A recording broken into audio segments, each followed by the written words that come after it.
আরে ACP sir, আপনার কাছে 2000 টোকেন থাকার পরেও কেন আমাদের রিভাইভ দিলেন না? আমার কাছে ছিল না 2000 টোকেন। তাহলে 400 দিয়ে রিভাইভ দিতে পারতেন। ভাই আমি চেষ্টা করছি রিভাইভ দেওয়ার, কিন্তু রিভাইভ হচ্ছিল না। শালা আমার খুব ভালো করে মনে আছে, আমরা পিকে ফাইট নিয়েছিলাম আর তুই পিছন থেকে আমার কিল চুরি করছিলি। আর ডাউনার পর আমি দেখেছিলাম তোর কাছে 3000 টোকেন রয়েছে, তারপরে আমাদের রিভাইভ দিসনি। কিভাবে বুঝবো রিভাইভ দেওয়ার সুযোগ ছিল না? ভাই আমাদের তো র্যাঙ্ক মাইনাস হয়ে গেছে, এত সহজে স্বীকার করবে না। আমার ডিজার্টটা দাও। অভিজিৎ, আমি তোরে বারমুডা ম্যাপ থেকে একদম সরাই দেবো। আরে স্যার কি করতেছেন? তোমাদের খুব শখ না জানা আর আমি তোমাদের কেন রিভাইভ দিইনি? আরে সেটা তো আমরা এমনিতেই জেনে না।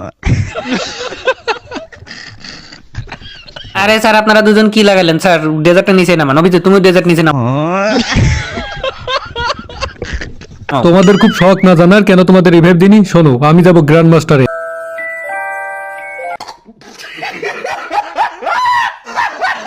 আর রিভাইভ মেশিন এর কাছে অনেক এনিমি ছিল, এই জন্য আমি তোমাদের রিভাইভ দিতে যাইনি। আরে এসিপি পাদুমান, এখন আমি গ্র্যান্ড মাস্টার তোর।